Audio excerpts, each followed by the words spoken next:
Defeated former champ Trevor Berbick in '97 for a fringe belt. Then defended against Egerton Marcus, but lost the title to a guy who was 10-25 and comes off a first-round knockout over someone who was 5-18-1. Word is, while listed at 246, his last fight he appeared closer to 300. Bobby, he's experienced, but has a questionable chin, looks out of shape. And if he looks to trade, Scott says, don't blink. Well, Steve, Scott has 6 knockouts and the 11 wins without any losses, and he's been working on his power. Right now he's tall, but he's not a thick, not a big heavyweight. As far as weight, McDowell has been down 7 times. If he blinks tonight, he could get starched real soon. Can McDowell represent himself competitively on short notice? We'll soon find out. And a look at his opponent, Malik Scott, ultra confident, says by the time he's 25, he'll have taken over the heavyweight division, calls himself the Tommy Hearns of the division. Impressive amateur career, 99 national champion, 2000 Olympic alternate. He's 11-0, 6 knockouts as a pro, but not really tested yet, and he needs to add upper body muscle, which will lead against the big, strong heavies. In his Showtime debut, Bobby, in April, he scored a first-round knockout. He's fought mostly blown-up cruisers. You find it tough to assess him thus far, though? Steve, I really do. There really just isn't enough information right now for me to accurately assess his progress. The fighters he's fought are limited and have really no accomplishments under their belt, so it's hard to say what he's capable of. We need to see more of him. He needs to step up in quality of opposition. Well, as mentioned, Bobby, he does need to add upper body muscle. That'll come in time as we take a look at one of his chief supporters, Scott's father, Leroy, a.k.a. Big. B-I-G for obvious reasons. That's what everybody calls him. Malik says, don't worry about him bulking up. Talking about Malik, that'll come naturally. It's in the blood. And let's take a look at the tail of the tape. Scott all the way has the youth by 11 years. The height and reach advantages as well. At yesterday's weigh-in, McDowell a career high 260, which will make Scott look even thinner. As we check out the key rules for this bout. There is no standing 8 count, no 3 knockdown rule. A fighter cannot be saved by the bell in any round. If an accidental headbutt occurs before the end of the 4th round, the fight is ruled a technical draw. If it happens after the end of round 4, they'll go to the scorecards. So here at Sam's Town in Tunica, Mississippi, Malik Scott versus Lyle McDowell. Heavyweight scheduled for 8. Let's get the formal introductions from our ring announcer, Jimmy Lennon Jr. Ladies and gentlemen, a very good evening to you, and we welcome you to Sam's Town Hotel and Gambling Hall in Tunica, Mississippi. Well, ladies and gentlemen, tonight we have a sold-out arena and a big night of action coming away, and it's all brought to you by Main Events, Sam's Town, and Showtime. At this time, ladies and gentlemen, we present a special attraction coming away. I introduce to you our 3 judges scoring this bout from ringside. From Destrehan, Louisiana, we have Elmo Adolph. From Ocean Springs, Mississippi, we have Keith Hughes. And from Biloxi, Mississippi, we have David Toronto. And the third man to the ring, the referee in charge of this bout, Paul Sita. All right, fans, here we go. Heavyweights in action and about scheduled 8 rounds of boxing. I introduce to you first on my left. He is fighting out of the blue corner, wearing white trunks and joining us from Milwaukee, Wisconsin. He weighed in at an even 260 pounds. His record, 27 wins, 8 losses, 1 draw, with 18 wins coming by way of knockout. Here is the former IBO Intercontinental Heavyweight Champion, known as the Iceman, introducing Lyle McDowell.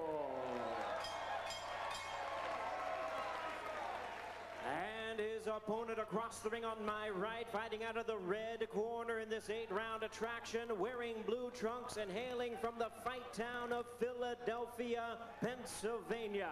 He weighed in at a ready 218 1/2 pounds. Here is the former U.S. National Amateur Champion, a 2000 U.S. Olympic alternate, undefeated as a professional, 11 wins, no losses, 6 wins coming by way of knockout, introducing Malik Scott. Once again, Paul Sita, our referee in charge. All right, man, y'all were giving you instructions earlier. Do I have any questions? I want you to protect yourself at all times. These trunks are a little high. This is a good blow. All right, shake hands now, come out boxing.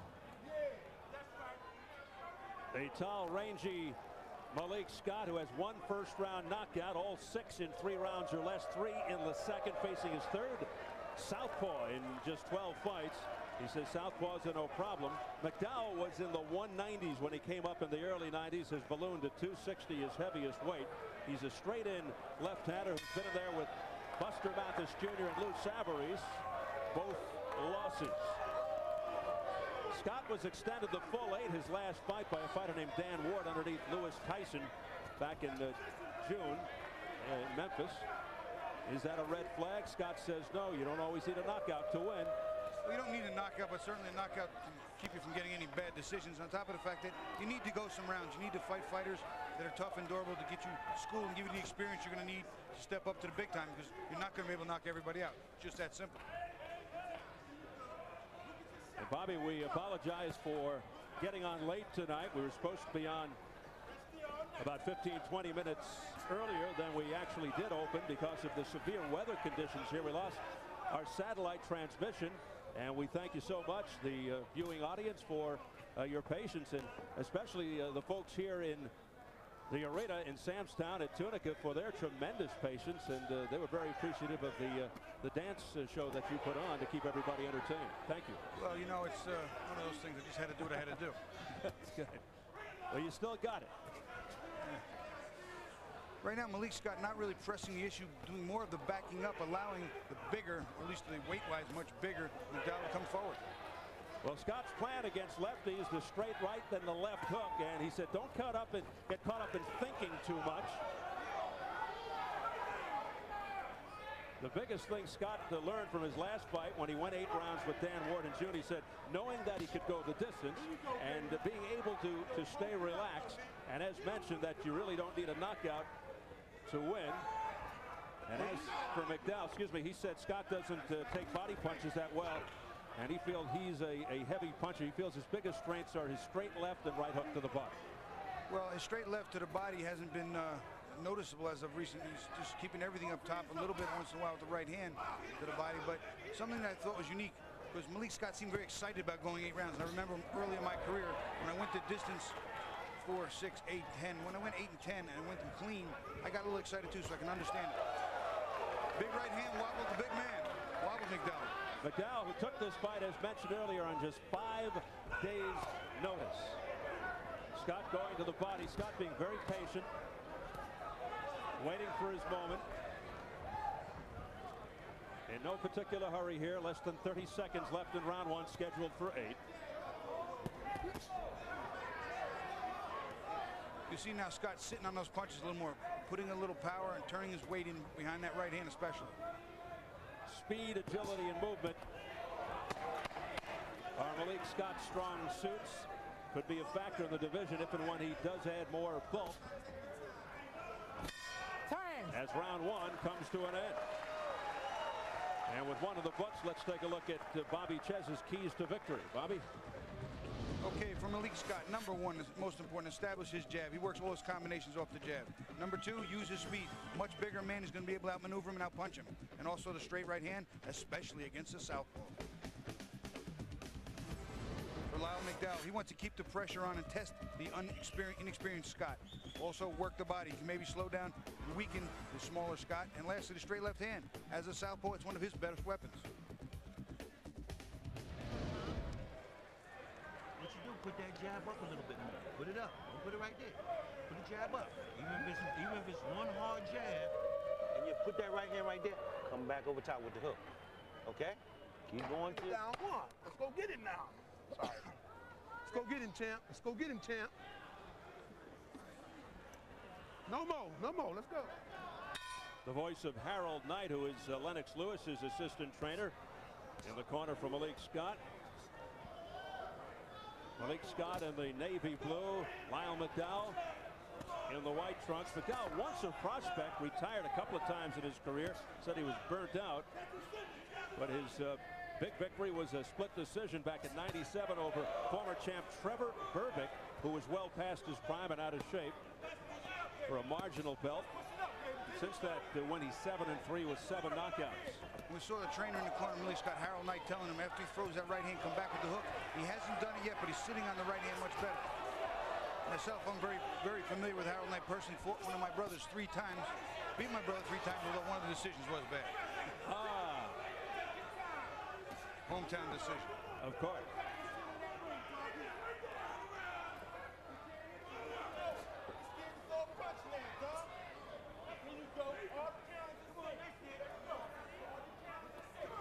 Scott's still evolving as a boxer. He's not a guy that can be a pure puncher yet. He just doesn't have the physical size. There you see him working a quick, sneaky right-hand lead. But the weight is a factor here. It just has to be a factor because all that weight pressing on you make you tired. Also, if you throw that weight well, you can punch well. Scott missing and then able to block the countering left by McDowell. In terms of the experience of McDowell, the size of McDowell, the southpaw style of McDowell, do you consider this a step up for Malik Scott? Well, it's a little bit of a step up in that it's a bigger man. He's been fighting a lot smaller guys, small cruiserweights, super cruiserweights, small heavyweights. This is a big man who's the full-blown heavyweight tonight, at least at 260, but unfortunately most of that's in the middle. At the same time, he has some good experience, which is not bad, but he's not overly skilled. Experience is good, but if you don't have skills, it's going to be tough to perform.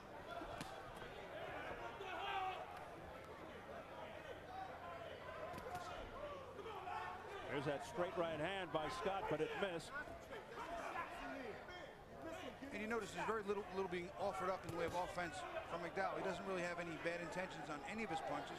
Throws the jab out there, nothing serious. Not trying to hurt Malik. Well, Scott certainly has a big target in front of him, and now he's starting to connect.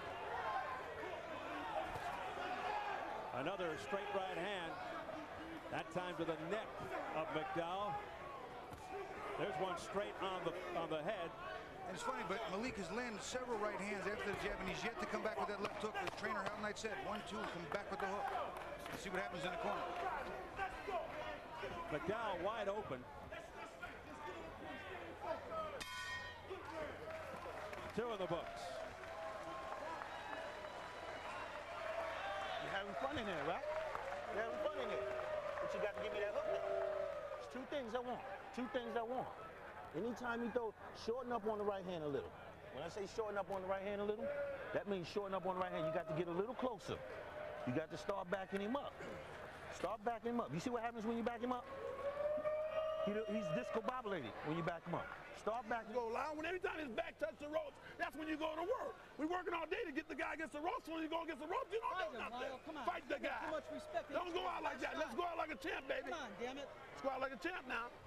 Scott not working enough with that left hand, but here we'll see one right hand that he throws underneath, and one left hook it's a hook after a right uppercut counter, but that's still not the same as the 1, 2, 3 that Harold Knight was talking about. But that was a nice right uppercut counter with a left hook following it. That's all. The better of the left hands he's thrown. Scott and McDowell into round 3, scheduled for 8.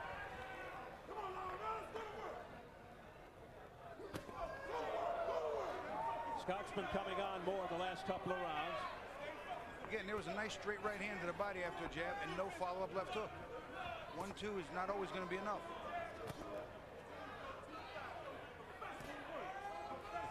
Especially as the opponents get more formidable. I mean, he may be able to get away with it here against a very slow plodding Lyle McDowell. But he's going to have more answers. Well, as he gets opponents in front of him, they're going to test him more, push him more. He learns more. He listens more. It's, lack of experience, youth. Blame it on whatever you may, but early on, you're still learning. You're going through a process. Even in the amateurs, this is something that would be natural. 1, 2, follow with the hook, but he's just not right now. As he's landing with that straight right, but he doesn't follow it up with a left hook. It's just amazing to me. He's being very accurate with 1, 2 and 1, 2, 3, but no 1, 2, 3 hook. He did say that he was trying to add things to his repertoire as he went along, and one of those things was trying to listen more intently to his corner, which is something that you alluded to. And that's what Harold Knight is trying to get across to him. Combinations, not just one punch. Let's see if we see more of that now from Scott in the navy blue. Midway third.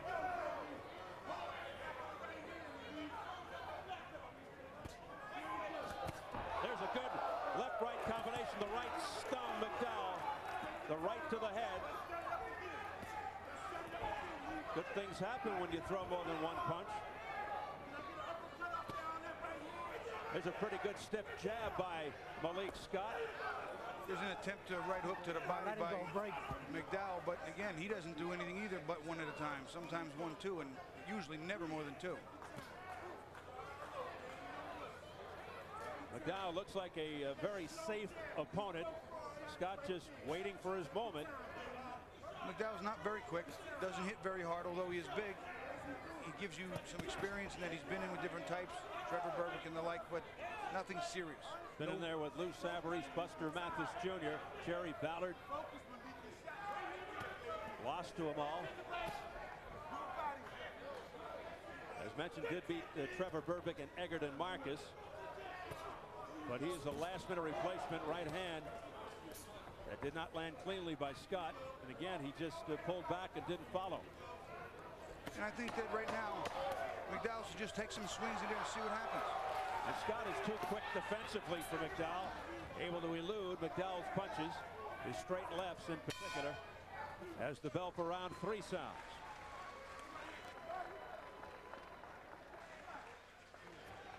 You put yourself in a position where you got to gamble now. You understand what I'm saying? We 3 down, baby. It ain't no 5 to go. And we gonna go out like this? No. All right then, show me something, man. God damn it. We've been waiting on you, man. We waiting on you, man.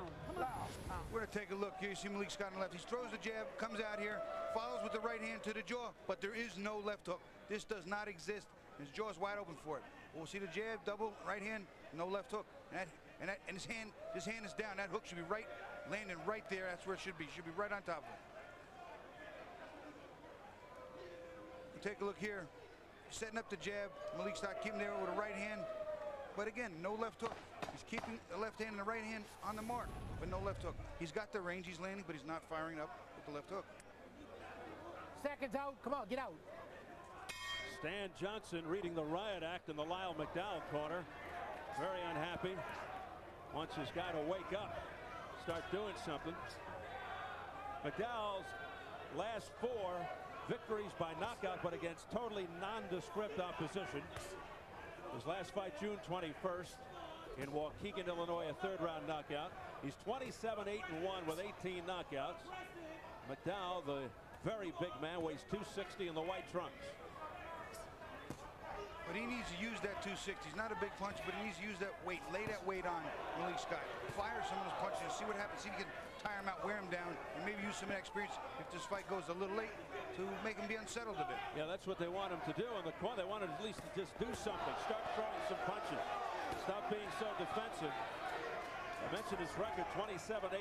7 of those 8 losses by knockout or TKO. So he's been down. He's been down 7 times. Not yet tonight. But see here now, he's back. Malik's got into a corner, worked him in, threw a straight left hand and a right hook to the body, but then stopped and allowed himself to be tied up. Keep the hands working. Take your shot.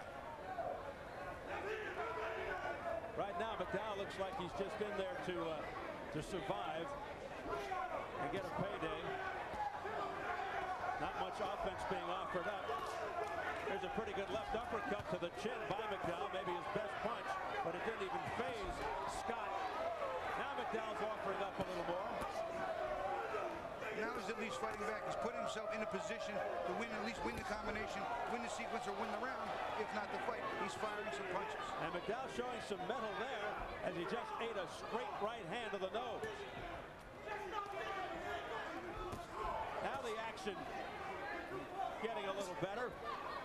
Scott very busy. Yeah, Malik Scott's working on the inside nice, but he's showing that he's not a big puncher either. That's a 3-punch combination by Scott. Nice, sharp, crisp, on the mark, very accurate, but not big bombs. Very tough to penetrate against the big and burly Lyle McDowell, as you can obviously see. Don't do that.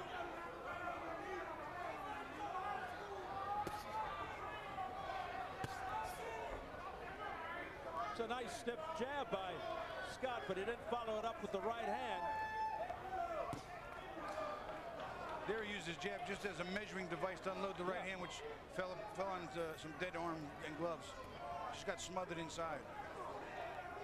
The jab, as you well know, being a former fighter, can be used for several reasons, and one of them is to set up your power punch. One is a range fighter like that, and there's the power punch. The short jabs can be great. The quickest way to hit a man with a straight short shotgun jab. As this action heats up. Furious exchange. Scott getting the better of that. Well, we're seeing a youngster in the name of Malik Scott tonight. We've got future youngsters coming up on Showbox, the new generation, which returns in 2 weeks when Justo Sencion challenges Lamar Murphy in a 10-round lightweight bout. Also on that card, you'll see John McKinney square off against Yusuf Mack in an 8-round super middleweight affair from the Beau Rivage in Biloxi, Mississippi. Not too far from here at 5 p.m. Eastern and Pacific, only on Showtime. Was come back with the hook and push him off. When you come back, when you throw the right hand and come back with the hook, push him off, ready to fire again. Okay? Remember, believe in yourself. If I believe in you, he believe in him. Your mama, your daddy, believe in yourself. Believe in yourself, Malik. Put this shit together, man. Put it together. Harold Knight doing more of a cheerleading thing there rather than going to the techniques. You'd be surprised. Sometimes trainers have to be your big brother, your best friend, your father, and your babysitter. It's amazing how sometimes the chemistry of a trainer and a fighter can be so intertwined. Well, he's trying to push the right buttons to get Scott going. As we enter round 5. I got the impression that Harold Knight feels that maybe Malik's not ready to let it hang out a little more as he is now. He's got McDowell bouncing off the ropes. The rope saved him from going down. Some refs might have called that a knockdown and started the count. Well, you know what? The way his feet were still somewhat under him, it's a good call to not call that one a knockdown. But he's looking at him real closely. Paul Cena. I'm getting the feeling that it might be academic in a few minutes. Scott really turning it up here after that pep talk by Harold Knight.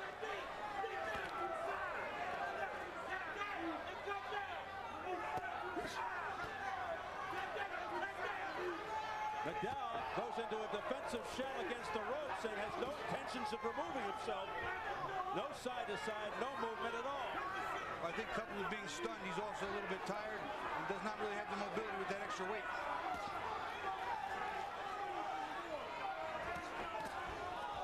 McDowell claiming he was in the gym leading up to this fight, even though he took it on short notice, but right now it doesn't look like it. And he is getting rocked.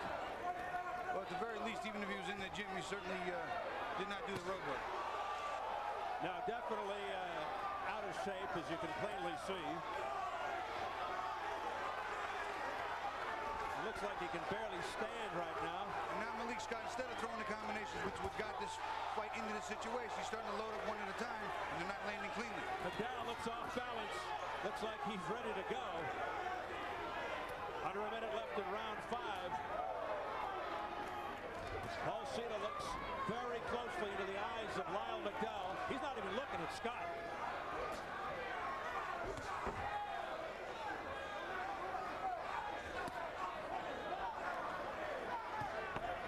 You watch the way Scott's throwing his punches now. It looks like he may have punched himself out a little bit himself. Also a little bit tired.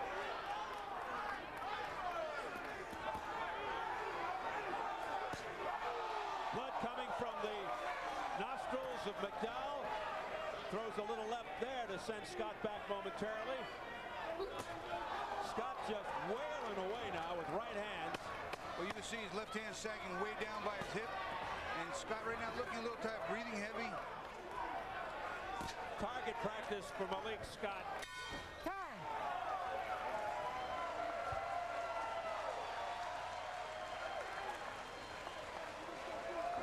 You can still do something about it. You can still do something about it. You can still do something about it. If you want to go out like that, you can still do something about it. Inswell on the eye here, baby, please. Spit that, spit that. Rinse around, spit it. Listen, Lyle. Bring the drama, man, this round, okay? Yeah. Listen. Yeah, I'm fine. Hey, listen. Lyle, you done took every punch that the man done throw. Every punch that the man done throw. He ain't felt your power yet, man. Why don't you gonna let the hands go and go out the right way, man? Go out like a... We're gonna see Malik Scott throw the right hand, lead right hand straight on the chin right here of McDowell, and just lands, and McDowell starting to retreat. Malik Scott chasing him back, and he lands the right hand right here. Now, you see his feet, these feet are under him. His feet are under him, the ropes are here. It wasn't as if he was prone, so that's a good call to not make that one a knockdown, even though the ropes did save him. I think he sort of played the ropes, McDowell, because he knew where they were. It's scheduled for 8. Some may be wondering how it's gone this far.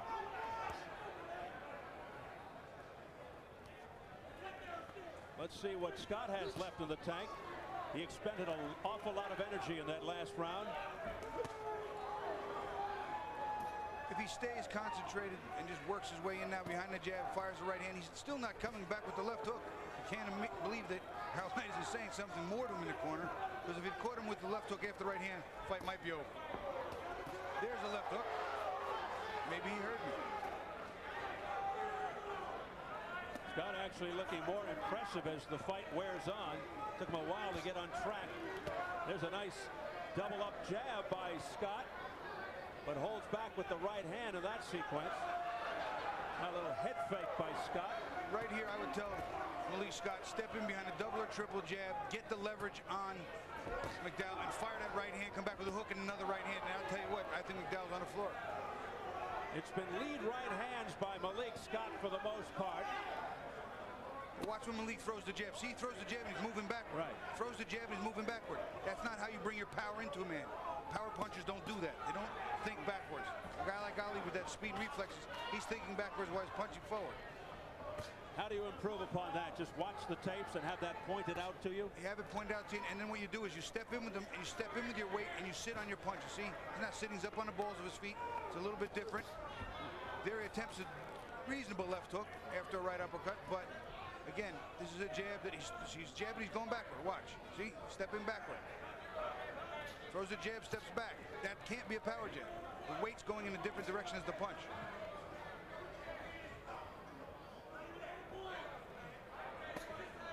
Now, even though McDowell's a bigger man, he's not a very sure-footed, heavy-punching, thick, solid guy.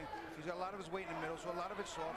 You step to him with a fire that jab with your weight. Put the whole 218 pounds behind. Step to it, then fire the right hand, and see what happens then.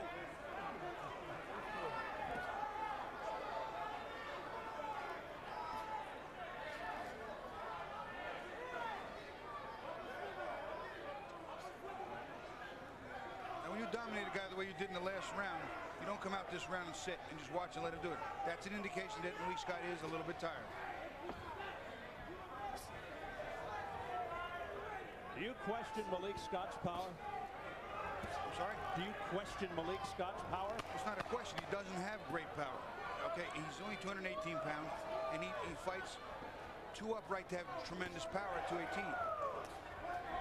He's working on that. He's young. They're taking him to school, but they're going a little at a time.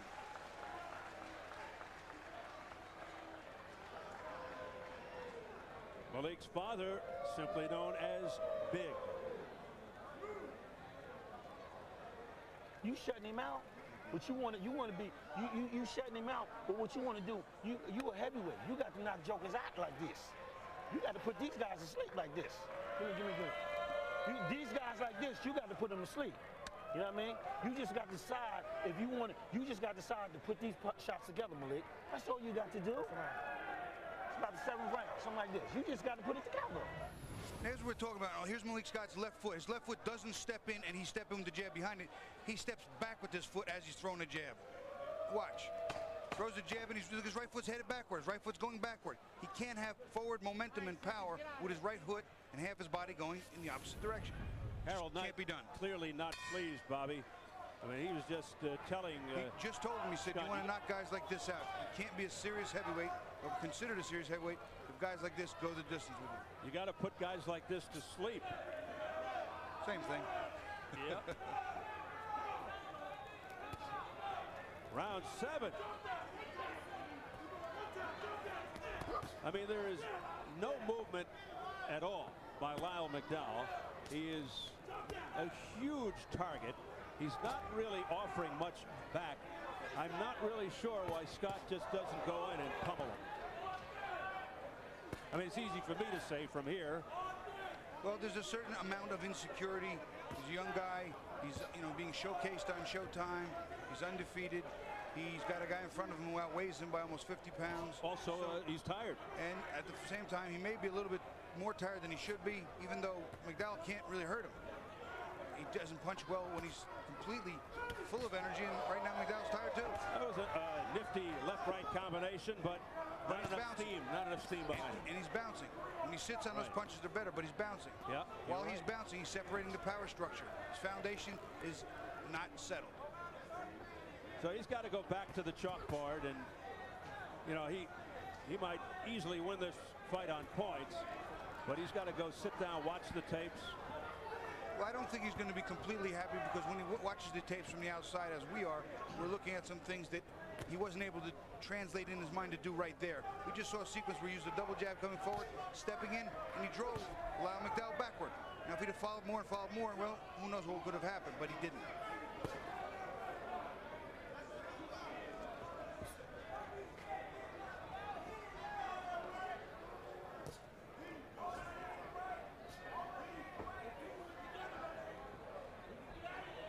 One minute to go in the 7th. This is scheduled for 8.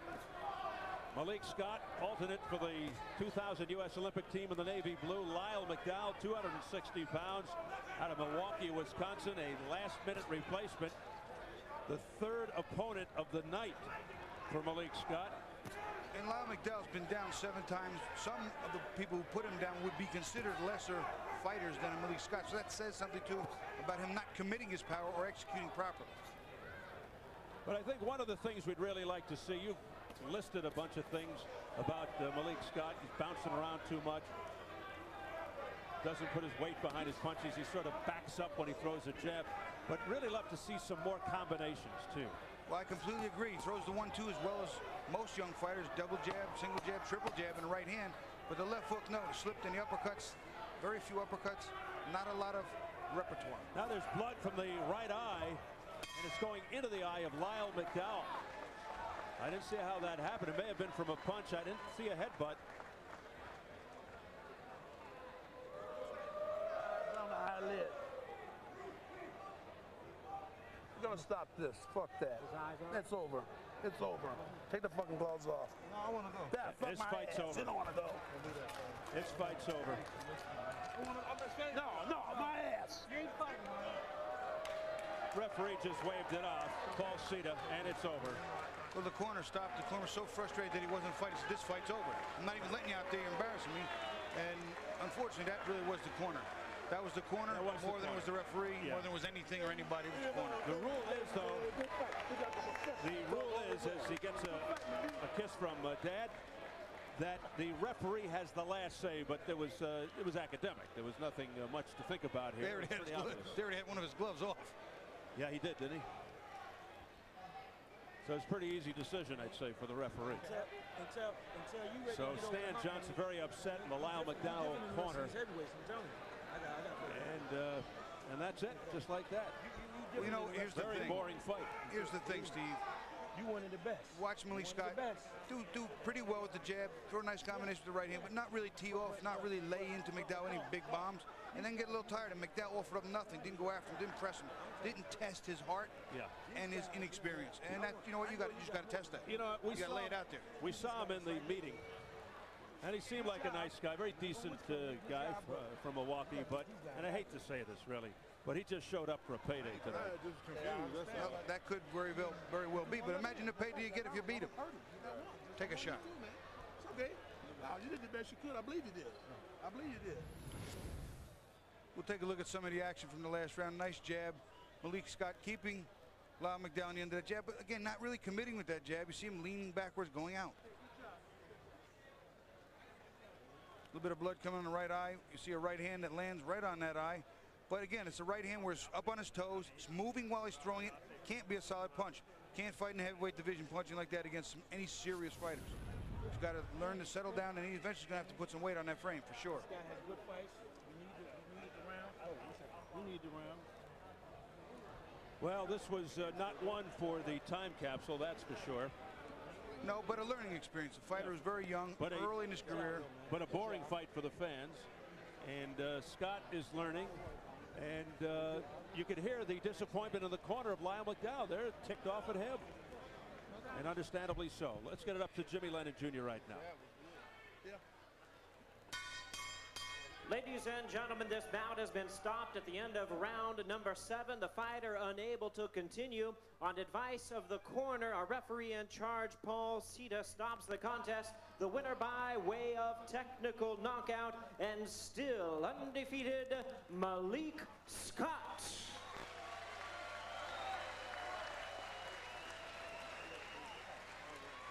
So there you have it. Malik Scott rolls on. The 21-year-old heavyweight from Philly ups his record to 12-0 with 7 knockouts. Meantime, Lyle McDowell slips to 27-9-1. Back to the beauty salon in Milwaukee for McDowell.